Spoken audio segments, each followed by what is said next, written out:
Hi everyone, hope you're all well. It's Bernard here with the latest Citizen. This is episode number 7. We're flying through these, aren't we?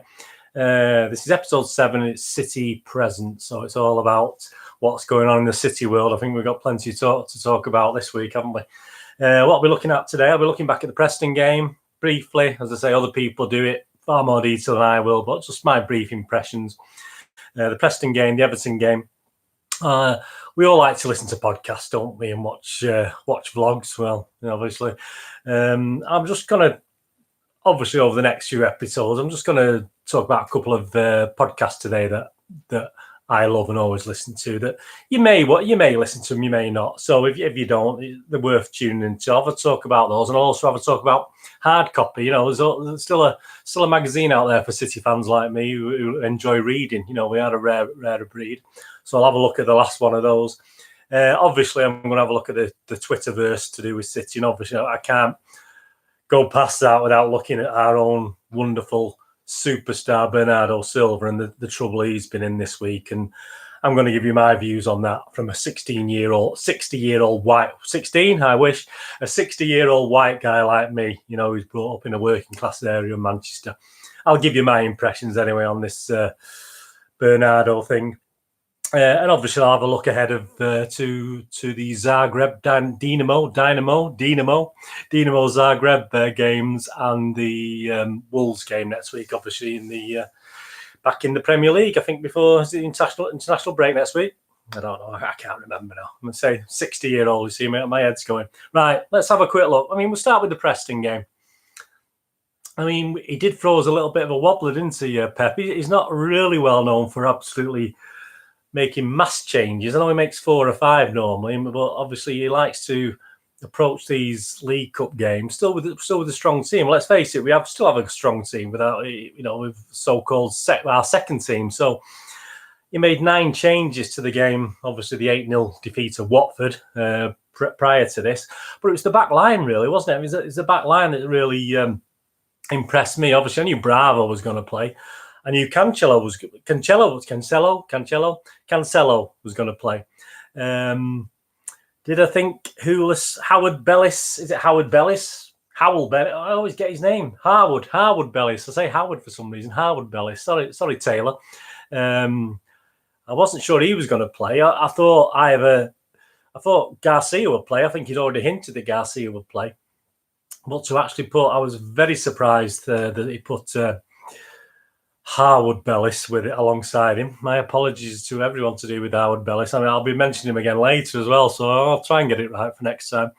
And obviously Angelino left back. So it was a cracking defence. Obviously he stuck Phil Foden in there, but then obviously the rest of the players were pretty experienced band, weren't they? I'm Preston. If you look at the stats of the game, Preston actually did very, very well. The actual shots on target compared to City's weren't dissimilar. They weren't dissimilar, and obviously I was quite impressed with Bravo. I never, I'll say now, I was never the biggest fan of Bravo when he came. I think we give him plenty of time. I saw a lot of criticism on Twitter about how City fans didn't give him time, but I think City fans give him months. And not to his standard, obviously, as a once goalkeeper, not a bad standard myself. I do appreciate Bravo had limitations for City. I'm not saying he did for Chile or his other clubs, but he just wasn't right for City at the time. He came in at a bad time. So I was never his biggest fan. I was never going to slag him off. I don't slag City players off. At the end of the day, they're wearing our shirt. I'm not going to pick on them. But I was quite, literally since the friendlies, obviously before the season started, and obviously what I've seen of Bravo, he looks a bit more like the goalkeeper I think we thought we would get, or a lot of City fans thought we were getting, obviously, and perhaps who Pep thought it was getting. Let's be honest about it. Pep had to get another goalkeeper. So, Pep's decision was wrong, whether we like it or not, or we defend Bravo or we don't defend Bravo. But I was quite impressed. I love Edison, obviously, but what I'm thinking about Bravo, he was coming out for crosses, and this is what I like about it.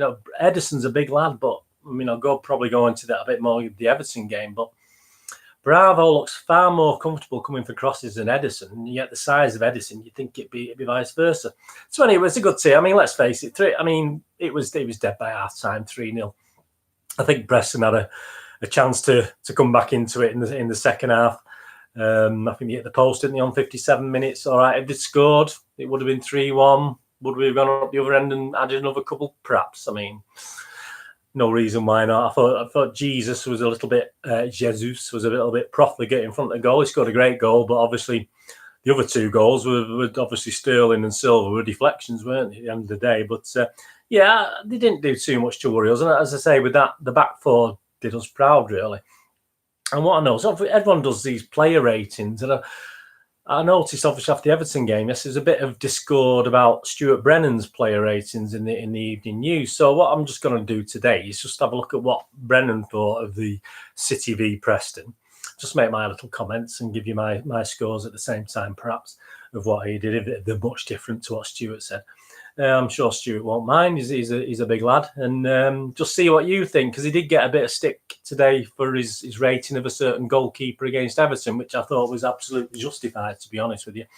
But if you look at the Preston game, I'll just have a quick look at his ratings. I mean, he gave Claudio Bravo 7. I can't just. I mean, I give him 6.5. So, but I marked everyone down because of the opposition. So my whole team rating for City on against Preston was about 6.5. And I've only done that because of the quality of the team we're playing. So Bravo was 7. He's probably fair enough normally, but I marked him 6.5 because of we were playing against no disrespect to Preston, a weaker team perhaps, and sometimes we do. So anyway, he gave Claudio Bravo 7. City fans have learned to trust him, and he was perfectly safe and secure. Yeah, absolutely. Cancelo didn't see as much of those rampaging flanking runs as the fans would like, but there's a little wrong with his first start. So Stuart gave him 6. I give him 6 as well. So we didn't see much different there. Eric Garcia, the 18-year-old, was constantly organising, encouraging, cajoling, and his own passing and positioning were very good. So Stuart's giving him an 8. So I only give him a 6.5. But again, as I said, it was just to do with the competition more than I'm doing Eric Garcia down. Taylor Harwood-Bellis, a terrific first touch and a couple of powerful headers showed both facets of his game. Terrific composure for a 17-year-old defender, 8. So again, I give him 6.5. So perhaps I'm being mean. I am probably being mean. But as I said, I'm taking into account the opposition. And these young lads probably, for them, it probably is a little bit of a, from an under 21, under 23, whichever level they play at, it is definitely an improvement. Angelino, his darting runs down the left were a feature of the first half, and his pace at the back was a bonus. So Stuart gave him 7, Angelino. I give him 6, actually, a little bit less, because I thought his final balls were poor. I mean, I thought they weren't great crosses. I might have been wrong. I might have totally looked at it wrong, but yes, he did look all right going down the left, and he didn't really stand out defensive-wise. He didn't have too much to do. On to obviously the main guys. Ilkay Gundogan found it too easy at times. I think he says this, Stuart, on a lot of these, leading to some sloppiness, but he kept a steady ship for most of the game, 6 out of 10. Gundogan. So he got 6 out of 10. I give him 6 as well. So I won't disagree with Stuart. David Silva never truly got out of second gear. And this is what he's saying about the experienced players. Because of who we were playing, they sort of were within themselves, which is a fair point. He gave David Silva 6 points. I give him 6.5. I thought David Silva was a little bit better and actually did a lot, and so I give him Phil Foden. Shame his shot hit the bar. Yeah, that was very sad. After a bout of illness, he was clearly feeling his way back in, and that precocious talent was only seen in glimpses. Yeah, I was disappointed with Foden. He's giving him a 6. I give him a 6 as well. I mean, when you think about it, if you go back and think he has been poorly, then I'm going to give him the benefit of the doubt. But if you look at how the young players progressed and played, obviously it's their first thing. They're obviously more hyper perhaps than Phil Foden would be, because he has been there before. I thought it was a little bit hit and miss, Phil Foden, a little bit out of it, and that goal again, I mean, great, but yeah, I mean, but he has been ill, so all credit. Stuart's quite right there. I mean, the illness might have something to do with that. Bernardo Silva is giving him a 7 here. Another one who did not move into top gear simply because he realised he could get through the game without doing so. Bernardo, yeah, I gave him 6. He's giving him 7. Stuart Brennan's giving him 7. I only give him 6. I don't think he pulled up the trees or did too much, to be honest with you.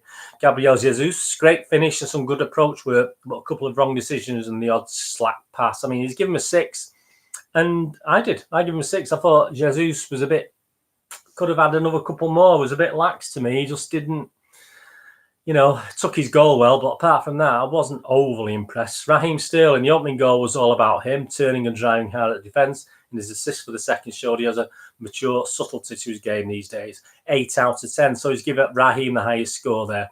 8 out of 10. Again, I give Sterling 6.5. Yeah, I mean, I'm being mean, but I'll say I'm taking into account the opposition. So subs, Benjamin Mendy, good run out, got 6 out of 10. He wasn't on for long, obviously. Mendy, I didn't rate Mendy. I don't like rating subs unless he'd been on for over half a game. Bernardo, nice to see Bernardo playing, wasn't it? Another talent, 7 out of 10. And we didn't see Riyad Mahrez on the night, obviously. But, you know, that was Stuart Brennan, and I wasn't far out, was it? I mean, he could be critical. But yeah, I think we did enough against Preston. All credit to Preston. Nice, good crowd. I thought City fans were excellent. I mean, I saw some Preston fans saying, "Oh, we didn't hear the City fans at all." I mean, did these people not realise we watch it on? You know, like I don't get to many aways these days. But did they not realise people who watch on the telly or are actually there can actually witness what the fans are like? The amount of times I've been, people have slagged the Etihad crowd off, and I've been in the South Stand, and we've non-stop for 90 minutes. You know what I mean? So, do these people live I think we live in a vacuum where they don't know what's going on? Anyway, that's Preston out of the way. Good win. On to the third round. Obviously, we're going to play Southampton at the Etihad. Let's try and get there for that one. The prices should be cheap. Let's not close too many tiers down here. Let's get us down for that one. Now, Everton, I mean, that was a funny one, wasn't it, yesterday? Everton and City. Team, yeah, I mean, again, you're always going to get people complaining. I thought we lacked a little bit in the midfield again. I thought Gundogan and Mahrez are not going to work hard for me, but, you know, they perhaps proved me wrong as the game went on. But I don't like seeing Gundogan and Mahrez in the same team, but hey, you know, I'm not Pep. I always trust in Pep, and that's what we always say. Trust in Pep, and he knows what he's doing, so I'm not going to quibble on that. Cracking game. I thought from a neutral's point of view, absolutely superb game. From a City fan's point of view, an absolute nightmare. I mean, we did look quite comfortable, didn't we, at one stage? And I mean, the first goal, let me just remind myself of the goals now, which I have to do, obviously, with these things. Absolutely cracking goal, obviously. The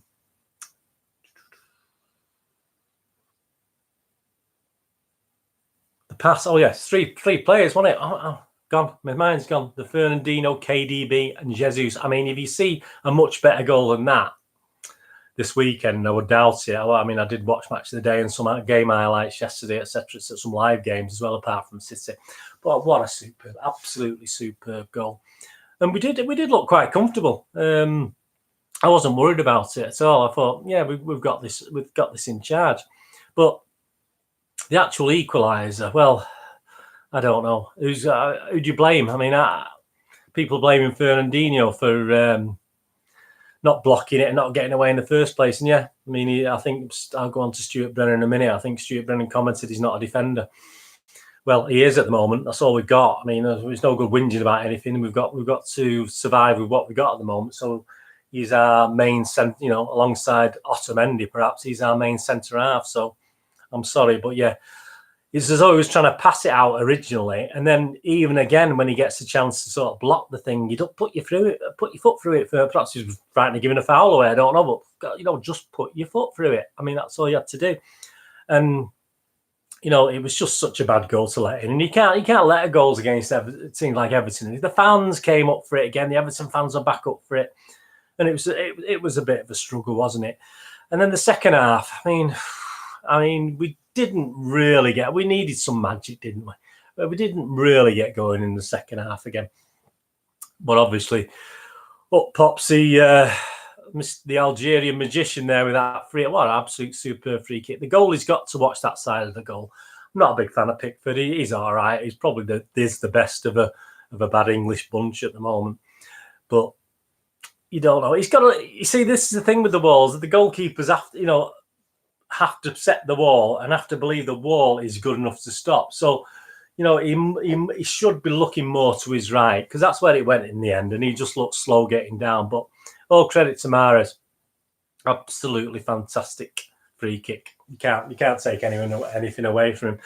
And even at 2-1, well, this is where my man of the match came in. Most people think Mahrez man of the match. And looking back at the stats on Mahrez, it was superb. And I look back at one of these people do a video of what he did during the game, and yeah, he was superb. But my man of the match was Ederson, because it was such a crucial time when I think he made 3 saves, 3 cracking. Well, I wouldn't say cracking saves. They were good saves that a goalkeeper perhaps is, but it's the timing of the save. It's the actual time he made them was so important, because if Everton had actually equalised, I'm sorry, we might not have even. I think we may have got beaten yesterday. I just had that feeling about it. I mean, a bit negative, obviously, but I mean, every corner they put in, as long as if it got past the first man, I was going to panic, because if we cut it, if it was a bad cross, then fair enough, we can cut it out. But again, we are what we are. Obviously, Pep knows the problems. We can't tell him what to do. But there's the big black guy for Everton up front. Was it Wani? I can't remember his name. My apologies. But I remember him facing up to Zinchenko, and Zinchenko was looking up at him like this. It was absolute. I thought, I mean, he was marking him on a corner. So presumably, obviously, our bigger guys like the Rodris have got obviously picked some bigger guys to mark themselves, or obviously it's zonal marking, isn't it? But you think, well, we're struggling, aren't we? We're going to struggle if that's going to happen. And you're just praying that cross, because we seem to have men at the sort of near post now. We seem to have learned a little bit. I'm just praying that the balls in are actually hitting that first man. So, but I do dread, like most City fans at the moment, I do dread corners. I'm sure Pep has them working on it, and our defensive coaches is working on it. But no, it is weird. And then even at 2-1, as I said, Everton could have got back into it. And Edison, let's get back onto Edison. Absolutely superb. I mean, he made a save, and then he made wasn't a double save, but the fact that he actually went to his right, and the guy coming in, he put him off. Obviously, the Everton player coming in to get the rebound, who shot it well wide. It wasn't anywhere near, was it? But I gave Edison man of the match just for that. I don't think he did anything wrong. I just think the concentration, the fact, I think Everton have actually, they had 8 shots on target. So, I mean, obviously if they're on target, that means someone has to save them. So, and no other team has managed that against City for like 3 or 4 years. So, it was a tough game. Yeah, it was a tough ask. It was a tough place to go. I mean, I believe obviously everyone's picking on us. Sky is slagging off our defense. Gary Neville's slagging off our defense and stuff like that. But Everton, the last couple of seasons, I think we've gone there when their mind's not been fully on it, because Liverpool, it's been us and Liverpool, and they perhaps haven't been at their best. But today they had no, even if they beat us and they were, we went into this game 8 points behind Liverpool again. I mean, the pressure's on already. We're only 6-7 games into the season, so we were 8 points behind again. So the pressure was on, and Everton would think if they'd won, oh God, we do Liverpool a favour. But there's a long time left, isn't there? So there was more emphasis on Everton to do well. Yeah, I thought they played really well, Everton. I've seen quite a few of their games so far this season. They're very hit and miss, and very, if Spursy are Spursy, Everton are Everton-y. I mean, they do seem to lack something. But they played really well yesterday. I was so grateful that third goal when it went in with Raheem. I don't know. I just thought it hit the bar. I didn't even realise it. Then when you give the goal, I thought, what's he giving the goal for? But hey, there you go. So we got away with that one. Just have a quick look at the scores at Stuart Brennan. I'm not going into great detail on it. Stuart Brennan ratings for the game. Yes, I'll give you what I give people. I've gone a bit mad on Edison. My apologies, but I'm not going to roll to what I put down straight after the match yesterday. These are, looking at it now, I probably would have done slightly different. But yeah, I mean, yesterday, Edison, he got a 7 out of 10 from Stuart Brennan. This is what he got a bit of stick for. 7 out of 10. I give him 9, Edison, yesterday. Sorry, yeah. I'm probably thinking on now, I'll give him 8, but no, I'm going to still stick with 9, because that was my initial thoughts. Kyle Walker got a 6 off Stuart Brennan. I give him a 7. I thought it was okay. Fernandinho twice at fault. This is where he said, Brennan says, failing to clear and then not getting in the block tackle. He's not a defender. So I give him a 5 out of 10. I give him a 6. I think he's been a bit harsh there on the fact that he isn't a defender, but that's where he's been asked to play. So Stuart Brennan's quite right. Otamendi's given him a 6. I give Otamendi a 7. So Alex Zinchenko, he's given him a 7. I thought he was poor yesterday. I thought Zinchenko was really poor. I think he's struggling a little bit. I don't know why. I see him play for his national team this season, play some brilliant stuff, but I think I only give him a 5.5. I think he's absolutely struggled yesterday. I love Zinchenko. He's a City player. I love them all, but he didn't quite do it yesterday. Anyway, Stuart give him a 7. Rodri give Rodri a 7. I give Rodri a 6.5. Kevin De Bruyne produced the best quality moment of the game. He did, so he's give Kevin a 7, only a 7, and I did actually as well, 7, because there's definitely one chance in the second half where near the 6-yard box where hit the target, Kevin. You're a superb player. How can you not hit the target? And he put it wide. And I think he was being tackled at the time, so perhaps I'm being unfair. But no, he should have done a bit better with it, and I was a bit disappointed. So, but Stuart give him 7. I give him 7 as well. Ilkay Gundogan, he gave him a 6. I give him 6. I give him 6.5, 6.5 Gundogan. So we're not far out, are we? Riyad Mahrez, 9 out of 10. You see, I thought Mahrez had a cracking game. I've only given him 7.5. Perhaps I've been a bit mean after seeing that video this morning. I'll probably give him towards 8, but Stuart give him a 9 anyway. But I think Stuart gives 10s out. No one ever should have a 10. It's a 93-20 moment at 10. It's got to be something fantastic for someone to get a 10. Jesus, you give him a 7. I give Jesus 6.5. Sterling, you only give him a 5. Raheem Sterling, even though he scored the goal. I give him a 6.5. I think 5 is a bit harsh from Stuart there. He's given Sergio Aguero a 6 for his cameo, and he gave Bernardo Silva no marks at all. He didn't have time to do anything. So, yeah, I mean, as you can see from there, I sort of disagree with more of that perhaps than the stuff he was doing for the Preston game. So, there you go. City and Everton, good win. Good win. Liverpool, just have a quick mention. Good win for them yesterday. If City struggled a bit against Everton, Liverpool struggled against Sheffield. The attackers definitely weren't firing. Salah's not firing, but they got the win. That's all they need to do. So that's yesterday sorted out.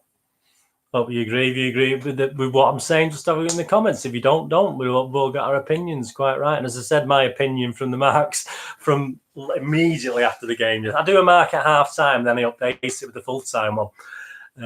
Obviously, I'm at the match. I don't. Obviously, if I'm watching it, it's when I can watch on TV or whatever. I do that. Obviously, when I'm at the Etihad, I don't stand there with my pad making notes like a right geek, wouldn't I? And I just don't get my phone out doing things either. But there you go. All right, podcasts. We all love podcasts, don't we? And it was nice to see that there was a bit of trouble with this, wasn't there? Mike McLean and Nige Clucas, obviously, with the Advertise the City Sausage podcast. And the first episode caused lots of trouble. I mean, it's obviously going to lead me to this Bernardo thing as well in a bit, because obviously they were doing Chinese accents and things like that, and obviously that's not allowed, is it? I mean, that's not. I mean, if someone says it's hard. I'm a 60-year-old, and I'll say this with the Bernardo thing in a minute. I'm a 60-year-old guy. I mean, I know. I respect people. Doesn't matter who they are. Don't matter what colour, what shade of colour, anything. I respect a person for who they are and appreciate what they are. And I dislike people. Don't matter what the colour, white, pink, green, brown, whatever. And I don't like people if they're horrible. And it's simple as that. I take everyone at face value. And obviously, I go on chats now where we're talking and someone says, "Oh, I'm up to Scotland tomorrow." And I'll say something Scottish, a Scottish comment. I'll just say it's just natural. Or if someone's speaking to me, I'll say it in a Scottish accent. But I'm wrong then, apparently, according to everyone. But it's like I'll say something in a Scouse accent if someone's going, "Oh, you know what I mean." So anyway, that's me. And obviously, Mike did the thing, and obviously it didn't go down well, obviously, because it was obviously to do with City. So obviously there was when you think of sponsorships and all this sort of thing, I can understand the logics behind that. But anyway, thankfully they brought it out now, and they've done 3 episodes so far. The last episode, and it's called the City Sausage. So just look up City Sausage, and it's brilliant. I mean, I loved it. It's my sense of humour. Things like Little Britain make me laugh. Stuff like that isn't PC, is it? Just good entertainment. I just like it. I'm sorry. I mean, the first person I ever interviewed when I was doing a magazine many, many years ago in the late 80s, Bernard Manning. I'm sorry, I still like Bernard Manning. Obviously, some people won't like him. There you go. But I mean, I remember going to his club and with my great nana or my wife's great nana. We go, obviously a love of mine, great nana. She was brilliant, and I remember him getting her up on stage, and it was a 70th or something, and she was walking up. She's only tiny, 4'10". He started singing "Hi Ho," and this is it. I mean, that's just it. Rightly or wrongly, who took offence? Nana didn't take offence. None of us took offence. But hey, there you go. Different world, isn't it? So City Sausage, give you a listen to that. The last one had Joe Royal on. I mean, they keep trying to get Brian Kidd on, and obviously he's always in the bath or something. But and there's a disclaimer at the end saying it's nothing to do with City, which made me laugh as well. But yeah, City Sausage, give it a listen. There's 3 episodes so far. It doesn't seem to be as a weekly thing. It seems to be as and when. So I did ask him yesterday when was the next episode, but he never got back onto me. And another one I'm going to just push out today for you to see. I'm sure you've listened to this. It's Boltfromtheblu, at Boltfromtheblu without the E on the end. Boltfromtheblu, BLU. So have a look for Boltfromtheblu. That's Mike Long, who's based in South Korea. I've done a few little live fan chats with him and fan chats on different channels with Mike. And obviously he has Ray at City Fan TV and also Colin Savage on as regular guest. But he's always a great presenter, Mike. He's always quick with the wit. And obviously, as I say, he has some good guests on as well there. So if you're not listening to Boltfromtheblu, have a listen to that. On hard copy, well, I mean, I got this last week. This is great. I mean, King of the Kippax is still going. As I think, if you looked at my City episode 1 and obviously look at my past, when this came out, I was hoping to do a magazine for City myself. I had some discussions with him, but it all turned to, anyway, it's another story. It all turned to thing. But this was out at the same time. And I wanted to do something a little bit different to a fanzine. And just as I found this, actually, I've not found issue 1. This is issue 2. Looking at issue 2 from December 88, 50p. So I didn't know I was going to find that. And a couple of the sort of items in the new one are actually in there as well. So that's quite funny. But there you've got, I've just mentioned Colin Savage. He actually does a piece in this as well. Savage Attack. So he does a piece, and it's great. I mean, it's nice to have a hard copy. I tend to buy this. I actually bought this last week, and I was a bit disappointed because I thought it's the new one. I usually get it on Kindle these days, but I saw Dave Wallace, who puts this together. He and his wife obviously been doing this since the 80s. Fantastic work, guys. I mean, everyone who sees it, please buy it. It's only £3. I mean, even if you buy it on Kindle from Amazon or whatever, I think I always buy it on Amazon. I'm not a big fan of Amazon, but it's the only place I can see to buy it on Kindle. But it's still great. I mean, some of the stuff, but yeah, that's what disappointed, because last I bought this and I thought it was a new one, and it wasn't. It was still looking pre-season. So some of the information in it, I sort of skirted over. I'm not really interested in the last 3 or 4 games of last season. I've moved on. I'm a history thing, but I'll be interested in that in 10 years' time, 20 years' time. I'm not really interested at the moment. So a lot of it I skirted through. But as I say, I've already got this on Kindle as well. So he's got £6 out of me this month, which I didn't want to spend, but it's my own fault, idiots. It's like when sometimes I make a bid on a football program, then I find out I've already got it. Just me being silly. And I think it'd be interesting. They could do a podcast, wouldn't it? A podcast or a blog. I mean, I think Dave might be a bit long in the tooth now for that, but hey, it might be good fun, Dave. Give it a try if you're listening to this. I'll tag you on this anyway, so see what you think anyway. But yeah, I mean, there's a bit on it. Case subscriptions, and he actually says general sales are becoming more and more tricky owing to bag searches and the difficulty and time elements of taking fanzine bags. So this is why this second issue, which is due out, perhaps wasn't out yet. 6 or 7 games into it, may be out now for the Everton game yesterday. I'm not sure. Taking fanzine bags into grounds, home and away. Whilst we recognise that purchase of the fanzine is part of the marvellous match day experience, may have to restrict the sales to the first day only. So he's having to make changes with that, you see. So you can subscribe to it, get it through the post. It's a little bit more expensive, but hey, at least you're going to get it. Or as I say, just go on the Kindle. It's the only one. It's the only one out there, unfortunately. I was gutted, obviously, when the City magazine stopped many moons ago. I'm just going to have a quick look at Twitter Watch, and then I'll just have a little chat about Bernardo. A couple of things on Twitter. At 2 Silvers, Pep won the domestic job with the 4th best goalkeeper, 0 defenders in the top 10, 6th best midfielder, and 2 forwards in the top 10 attackers. He's a genius. So that was obviously to the FIFA ratings and the FIFA team, the best team, which obviously against City weren't overly represented with it, because we never are. But again, that's another thing with Bernardo. And obviously English journalists, I mean, saying we were disrespectful last week because we beat Watford 8-0. I mean, league titles are decided on goal difference. I mean, of course, and as Pep quite rightly said, disrespectful is not showing the team respect and going out and playing about and, kicking the ball and juggling the ball, stuff like that. That's not disrespect. It's disrespectful to beat a team 8-0. It's disrespectful to not actually play football as you're supposed to play football. Absolutely spot on. This was interesting. Obviously, they've been in a few places. The Urban Spaceman at Conal_Fits. Following the success of Manchester City's All or Nothing documentary, producers are already planning the series under the working title of Nothing, and that's for Spurs. They're planning to do a thing for Tottenham Hotspur. So obviously all the little japes about Tottenham All or Nothing, just call it Nothing because it's Tottenham Hotspur. So it's a bit mean on Tottenham, isn't it? But one of my most hated clubs that I don't like. So there you go, tough, swivel.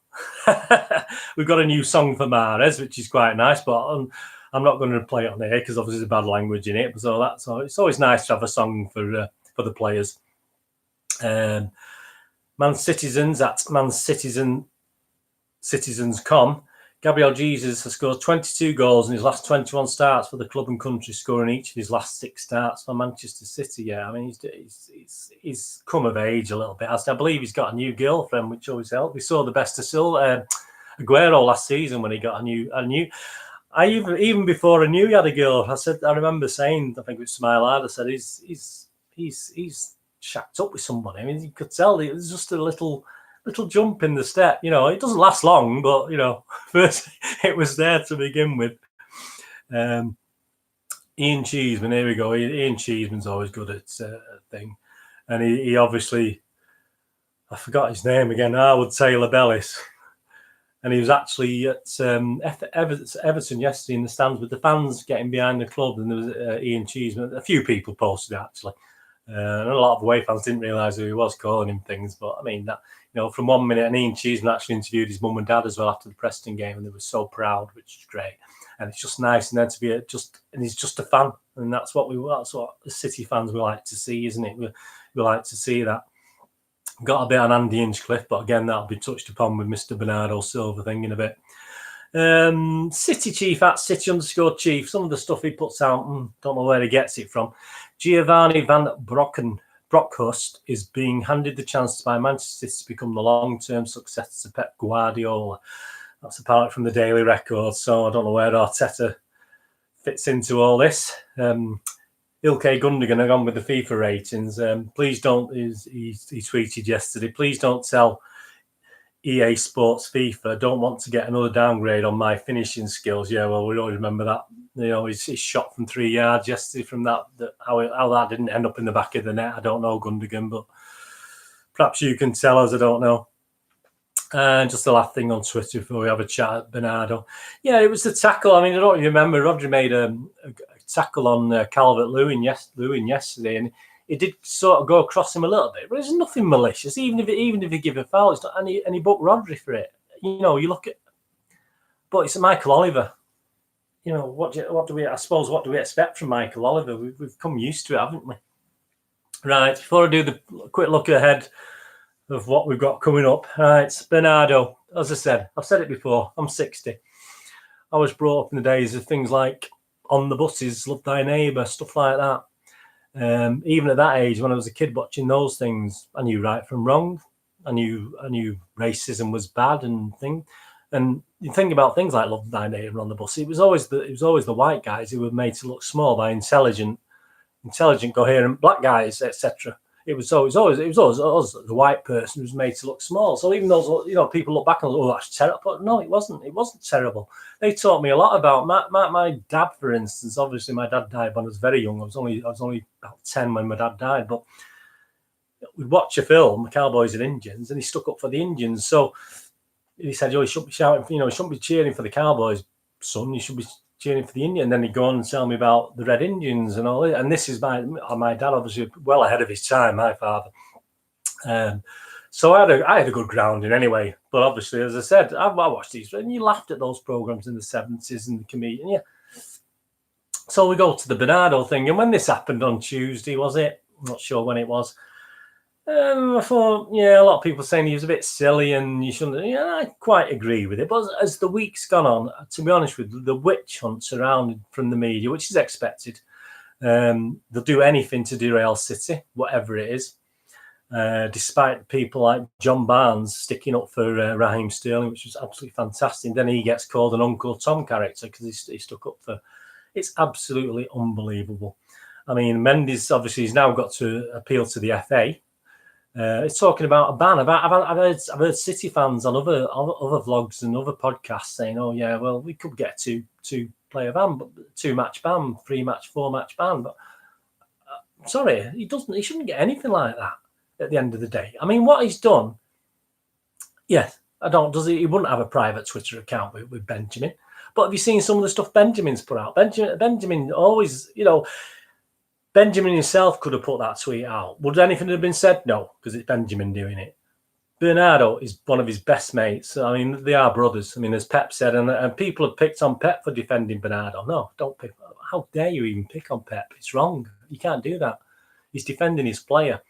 To me, if Benjamin Mendy can put that tweet out and there's no trouble, to me, there's no harm in him putting that tweet out as well. We've got PR people at City who should know what and what not to do and advise the players. But I'm sorry, I don't know. Do you never poke fun at anyone? I mean, I've gone through my life. I needed glasses at junior school. I needed to wear glasses. I wouldn't wear the national health things. I didn't want to be picked on, so I didn't wear it. I went through all high school, and I wasn't one of the geeky lads. I always wanted to be one of the boys. I was always trying to cause a bit of trouble, even though I was quite studious as well. I always had a bit of an edge to me. So I did study, but I also go out doing what lads do. So I'm a misnomer anyway, probably. But I didn't wear glasses during high school when I started these vlogs, etc., and appearing on other people's vlogs and fan chats. I mean, I had people deliberately going on to fan chats, and I knew they were talking about me because they'd had a personal go at me about Baldy and all this sort of thing and being, and they were doing it in a snidey way. And I didn't comment on the chats. I just let them get on with it, and they kept pushing it and keep saying. And these things happen. I mean, I'm not saying I know anything about being a black guy, etc., etc.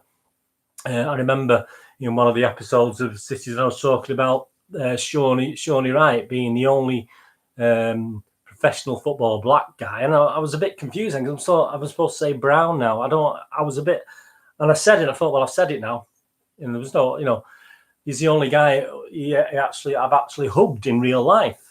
Black guy, apart from a guy I used to play football with. So I've no black friends. I don't know. I've never had black friends. But to me, it wouldn't make any difference. It doesn't make any difference what they are. Friends are friends I want to be with, no matter what colour they are. So I think it's wrong. If Bernardo gets any sort of ban for this, I will be absolutely disgusted. I think it's gone absolutely silly. And I'm sorry, I just don't. I agree. I mean, they had Sterling and Sky. Sky have been pushing this. This is another thing with Sky have been pushing the agenda. They're very anti-City anyway, as we all know. Mr. Andy Hinchcliffe was actually saying he was getting all upset about it. I'm sorry, another ex-City player, obviously, is going to go down in our estimations. I have a lot of care, a lot of love for Andy Hinchcliffe, what he did for City, but he's probably going to join the ranks of Danny Mills, etc. Obviously you've been at City and starts like because he apparently was very, very nasty about Bernardo's thing and what the hell it's got to do with Andy. And can just shut up. In my opinion, doesn't he? Where you get paid by Sky to say these things. I don't know, but if I see him at the Etihad, I'll probably say something because. Sorry, no. I defend my boy. I defend my City boys. I think we all should. I think there's too much rubbish. City fans, we're good now. We're getting better at defending our players and defending our team on social media. We get a lot of crap. We don't usually start trouble. I don't think we verbally. I'm not talking at matches, stuff that sort of trouble. I'm talking about we usually respond to trouble. If something happens, we'll respond and back our boys. So if any City fans are not backing our Bernardo, I'm very, very disappointed with them. To be honest with you, they should be doing. Obviously, Sky, I saw Raheem Sterling do a 2.5-minute interview on Sky Sports. And literally, it was painful because he's defending his mate. He's defending his mate against it. And obviously, Raheem was absolutely... People like Sky, the media, including Sky, for years have not defended Raheem and all the stuff. It's only a very recent thing. They've all of a sudden started defending him. So... Sky, I'm sorry, you want like TalkSport. I would never. I know some people listen to TalkSport because they want to know what's going on, but I'm sorry, I'll find out off Twitter what's going on. I won't listen to TalkSport because it's utter garbage. It's just clickbait. They just want people to listen in. They want to cause controversy where there's no controversy. And I stopped listening to them years. It was bad enough listening years ago when City weren't very good. And I thought, if City get good, we'll get some good pro-City things on. We'll start getting fans being happy and stuff like this. But it's gone worse. It's gone worse now because of the jealousy and things like that. So I don't know if TalkSport have had anything to say about this. I'm sure they have. I would be very surprised if they haven't. But Bernardo, keep going, mate. I mean, I'll stick up for you. As I say, I don't see anything. I mean, what do you do? I just don't know where you can draw the line, really, because if two mates can't have all right, it's on social, it's out there. People are going to get upset. Get upset. I don't care. If you're getting upset over something like that, I think you're a very, very sad person. I think you're pretty pathetic if that's something like that is going to upset you. Sorry if you're a black guy and it does upset you, I'm sure, but I don't see why any, they would get upset. Some of the best comedians, even the black comedians now doing the circuits, I've seen them making fun of themselves and making fun of other people. We've got to laugh at ourselves. We've got to pick on ourselves. We've got to take it. We've got to give it. We've got to take it. It's as simple as that. There was no nastiness. Racism is a nasty thing. We've seen it. With the incidents with supporters and stuff abroad and even in this country, racism is nasty. That wasn't nasty. That wasn't evil and nasty. That wasn't racism. That was a bit of fun that people have took offence at. But anyway, Bernardo, I love you. I'll be sticking by you, mate. You're tossing if you get a ban. I mean, I can't really afford to go out to London and pick at the FA, but I'll be with you, mate, in spirit. Right, let's have a quick look at the two games we've got coming up. Tuesday night, we play Tuesday, don't we? Tuesday night, because, we don't play Thursday, do we? So we have to alter the song this week to Tuesday night, obviously. I hope the crowd's good. I'm sure it's not going to be a full house again for Dinamo Zagreb from Croatia. They're actually best priced 500 to 1 to win the Champions League. City are currently 10 to 3 favourites still. So obviously, even though we're a bit behind Liverpool, we're still the favourites to win the Champions League. To win the match, we're 1 to 11 on. The draw is 13 to 1 against, and for Dinamo to win, it's 40 to 1 in some places. Their derby, obviously, they've done very well. They've played 9 games, won 6, drawn 1, lost 2. One of the games they lost was against their great rivals, Hajduk Split, which are their guys that apparently when they play, it's called the Eternal Derby. That's what it's classed as. They have won the Fairs Cup back in 67, but I think the Fairs Cup wasn't really a big European thing. I think it was like a Super Texaco trophy. Then you remember the old Texaco Cup in those days. I think it was the Fairs Cup wasn't. It was 3 majors. It was the Cup Winners' Cup, the European Cup, and the UEFA Cup. There was 3. The Fairs Cup was another one that wasn't. They've won that, but I think they've got to the semi-finals, I think, of the Champions League. Should be a good game. Obviously, Pep had one eye on that, didn't he, with his team he picked yesterday. So obviously we know certain people who are going to start. Obviously, we know Ederson's going to start. We know Aguero's going to start.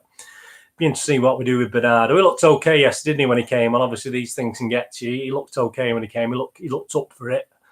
Anyway, so obviously it's not getting it. I was a bit worried he wouldn't even feature in the squad, which would have been very upsetting if Bernardo hadn't been in the squad yesterday. So, yeah, I think Pep will know his team. We'll play a strong team, but they're not a bad team. They're only second on, goals scored. I think the goal difference between them and Hajduk Split is identical. I think it's just that Hajduk Split has scored 1 more goal, so that's why they're second. So that's Tuesday. I'm looking forward to that. I think we should win that, shouldn't we? I think we should. Will we let a goal in? I'll go. I don't know. Let's go. I'll go 3-1. I'll be a coward. I said 4-1 yesterday. I was a goal out, wasn't I? But I was nearly said 4-1 then, but I'll go 3-1. But hopefully we can finish that off. And then we got Wolves obviously next week. We've got Wolves next Sunday, I think it is. Got their first win of the season yesterday. And to be honest with you, I mean, I looked at the reports on the Wolves website and they were quite bullish about it. But, it was a battle between the bottom 2, obviously. But Watford played quite well. And I think they even had more chances than Wolves. So, I don't think they turned the corner yet. I mean, to beat the guys directly below them in the league who are rock bottom, I don't think there's any... I think they've got a long way to go, Wolves. Obviously, they beat Reading on penalties midweek in the League Cup, so they're through to the next round of that. They sold all the tickets, which is good. And looking at Wolves, they're quite tasty on the right-hand side there with Doherty and Traore.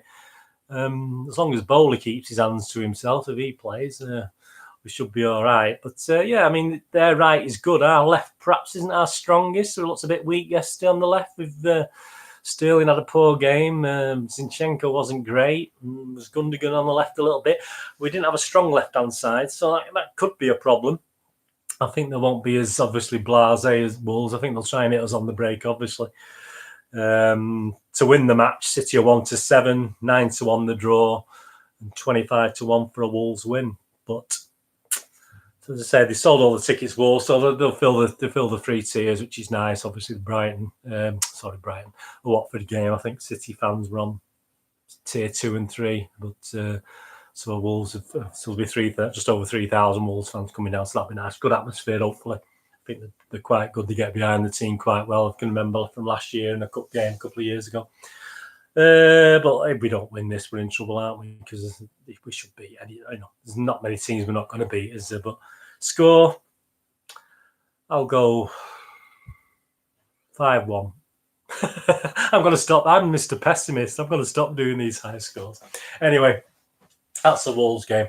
Hope you've enjoyed this. If you're into, obviously, City history, obviously episode 6 went up last week of the Citizen vlog, which looks at a few things in City's past, on different things, but concentrates also on 1995 with the use of scrapbooks and programmes of October 1995, which was quite an interesting month for City in 1995. So you're into that thing, have a look at that. Push the subscribe button. If you're into movies or board games, my sister channels are there with their movie reviews, etc. All on Bernard Deneen YouTube. On Twitter, I'm at nostalgia_movie. And also on Facebook at Bernard Deneen, with links to my website for my business away from City, which is obviously movies, games, and posters. So have a look on there. Push the bell notification so I know when these things are coming out. Push the subscribe button, it'd be nice. I mean, it's slow and steady at the moment. I'm not breaking any world records. My thanks again for Ray at City Fan TV. He's actually helping me now host these as well. He's putting these on his site as well as me producing them on my own. So we're getting quite a lot more viewing now than we did, even though my first episode is up near the 300 mark, which is it was pretty good. I mean, not bad for a number of subscribers I've got. So please do that. Tell your friends, anyone into City. And I say those podcasts I mentioned before, I'll do some more over the next few episodes, and I'll be back probably not probably on the Sunday. We're playing on the Sunday, aren't we? So it may be the Monday when I do a review. And obviously we've got the international break, so I'll be back then. And in the meantime, I'll be doing some movie vlogs, etc. If you enjoy that sort of thing. Anyway, thanks for watching. Hope you enjoyed that. And hey, let's stick up. No, justice for Bernardo, eh? Let's stick up for Bernardo. Give him our backing. Get out there. Give him your support. Thanks for watching. All the best. I'll see you soon.